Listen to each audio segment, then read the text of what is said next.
Introduce our first speaker, Simon Filmer, the Managing Director, ex-Asia of Offshore Incorporations.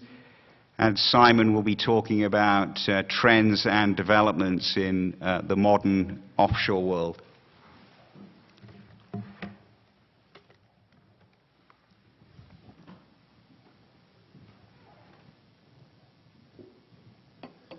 Thank you very much, David. Is this on? Can everybody hear me? Yeah, lovely. Thank you, Lena. The lights are quite bright up here. I can't see everybody's faces, but it looks to me like everybody's looking quite perky for 9 a.m. on a Monday morning in Miami. So well done, everybody, so far. See how everybody's doing tomorrow morning and Wednesday morning. It's a very great pleasure to be here. As David said, my name is Simon Filmer. I'm going to be speaking to you about the modern offshore world, trends and developments. And David has asked that we give a jurisdictional update, so which OFCs, offshore finance centers, are in the ascendancy and which are in decline. Client origination, which markets are driving the growth of the offshore industry. We'll look at some changing trends in the usage of offshore jurisdictions, and then the impact of China on influencing the industry. And David kindly gave my very grand title of Managing Director ex-Asia. The business that I work for, Offshore Incorporation Limited, is largely in Asia. So me being Managing Director ex-Asia doesn't mean a great deal at the moment. But it does mean that we have a great deal of information and knowledge about China and about the market in Asia. And I hope that that's of some interest to you. So we'll do a regulatory update. We'll look at the market.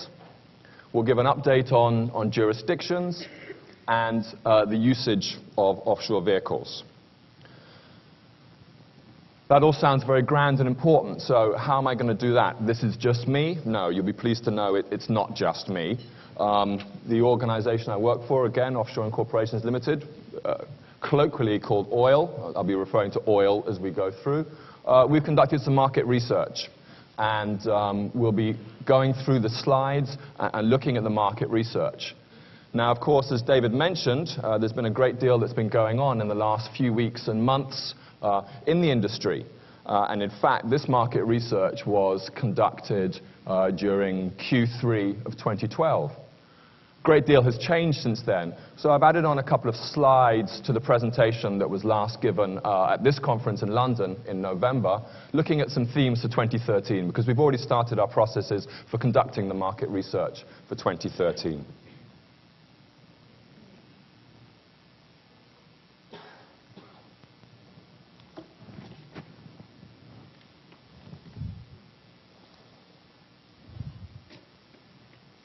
So straight on to the market research.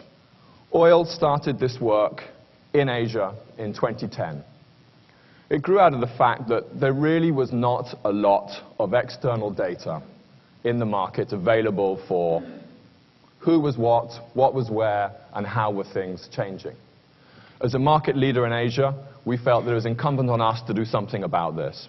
So we started what we call the Offshore 2020 project and conducting market research. And in 2010, this started purely in Asia by speaking to 50 leaders in the industry within Asia and getting their answers to a questionnaire that we developed. And that's continued over the last few years. As I said, it was originally just in Asia.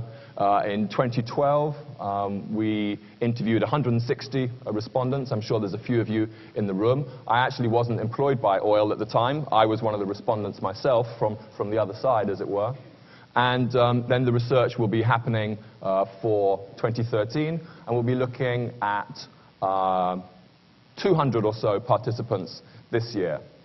And the split this year will be Asia, 60%, and 40% non-Asia.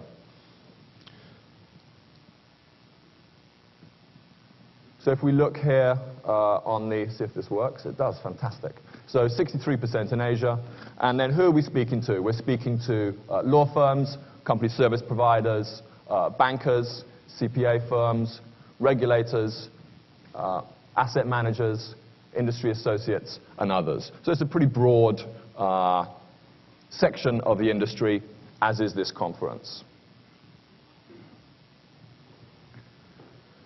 When we started this work in 2010, this was some of what was going on at the time. So you can see some quotes up here on the board, the sort of things that were happening. So you have Sarkozy from France making comments, wanting lists, economic warfare, Senator Carl Levin, naming and shaving tax havens, G20 slapping sanctions on tax havens, etc., etc.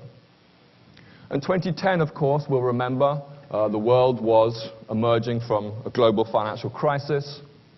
Many things were in flux. Move forward to 2013, what has changed? The world is emerging from a global financial crisis, and many things are still in flux. And these are all quotes that have come out, and you would have seen all of these over the last few months. We have Senator Carl Levin again. We have Hollande from France, OECD, all these sorts of things that are being spoken about in the industry. And as David said in his initial comments, this remains exceedingly topical as all of these sorts of things move forward.